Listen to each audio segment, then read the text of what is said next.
I understand our creator to be the womb that births souls.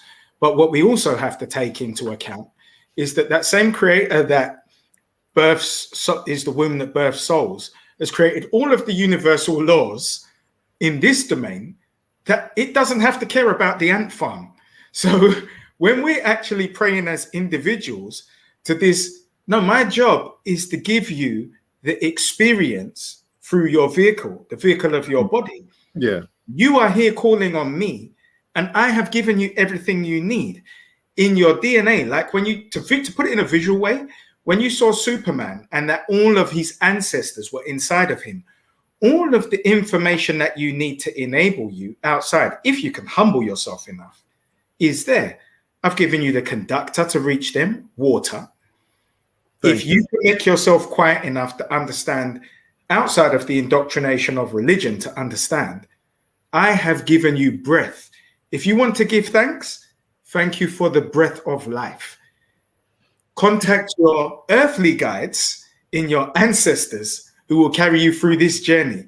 But when you are praying, you've been actually trained, and please understand that there is no elite who is utilizing what I would call beings, entities to execute their power. Now, I have actually contacted these beings who can physically take things in the real world, much older than us, much more intelligent, that I would say leave alone. Look, it's really funny because those beings are really versions of yourself. Yeah. And versions of yourself that you have forgotten that you have the capacity to use. Yeah. Yeah. We're really stuck in this perpetual loop of thinking that there is a power outside of us. Look what you said about Superman. All your ancestors are in your DNA. Inside you.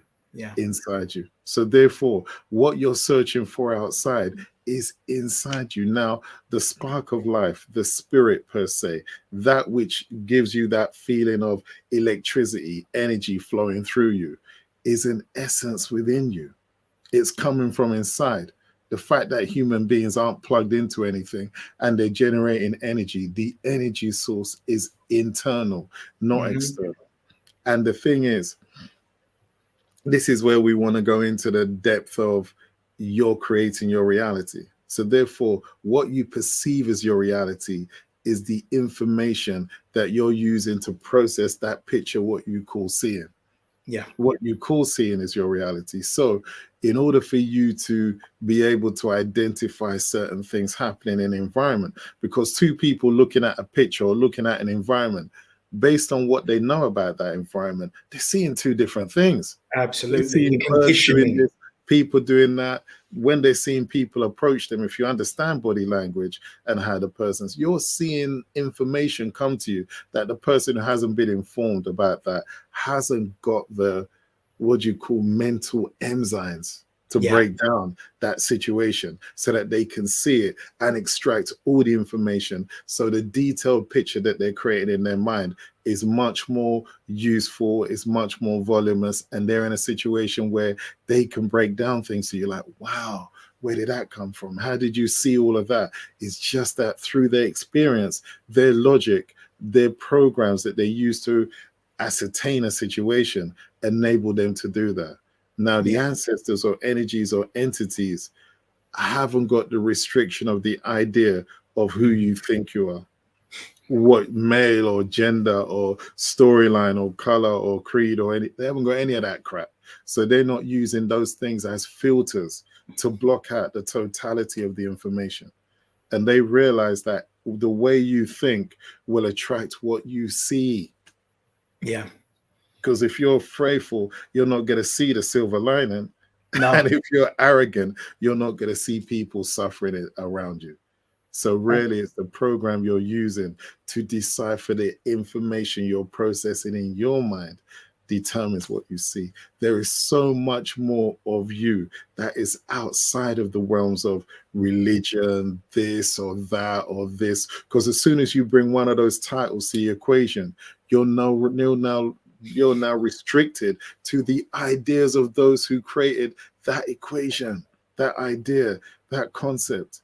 You're no longer the God, because how can these gods exist if you're the one who is the actual one giving them life? That's why God only lasts a couple of thousand years. Years ago, we've been taught to believe people used to call on Zeus. What happened to Zeus? Did he pack up his bags and leave? No, nobody called him anymore. So therefore, the energy or the reliance on that idea had gone, so that the God external concept had died. Absolutely. And that's really all it is. You have it all there. You can go within yourself. Your ancestors are not some, because people have turned ancestors into religions. And this Again, is very sad. Based on that Christian limitation. They've just stretched turning an ankh into a cross into an ankh, and then applying all of that same iconography and closed thinking. And you do have to totally unlearn and relearn, all of because they are with us the whole time. Everything that we do in practice, they bear witness to. They actually see ahead of us. And as, like you say, they want us to win without judgment. And no connection and no debt.